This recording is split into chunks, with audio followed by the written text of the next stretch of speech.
আসসালামু আলাইকুম, স্বাগতম সাহিল এগ্রোতে। এটা আমার পঞ্চম ব্যাচ। মুরগির বয়স 30 দিন, এভারেজ ওয়েট 2 কেজি 100 গ্রাম। মর্টালিটির হার এখন পর্যন্ত আছে 2%। গত 4টি ব্যাচে আইবিএস নিয়ে বেশ সমস্যায় পড়েছিলাম, মর্টালিটিও বেশ অনেক ছিল। পঞ্চম ব্যাচে এসে আইবিএস প্রবলেমটা দূর করতে পেরেছি। আশা করি আগামীতেও নতুন ব্যাচে মর্টালিটি হার অনেক কমাতে পারবো। 6 নম্বর ব্যাচে আপনাদের আপডেট জানাতে পারবো।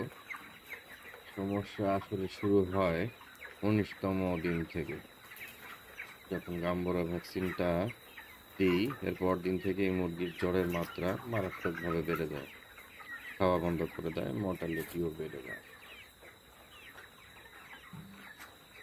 এবার এই ব্যাচে এটা কন্ট্রোল করতে পেরেছি, আল্লাহর অশেষ রহমত।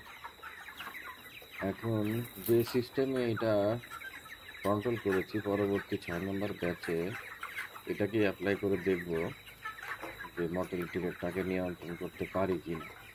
তারপরে আপনাদেরকে আমি আপডেট জানাতে পারবো। আশা করি রেজাল্ট ভালোই আসবে।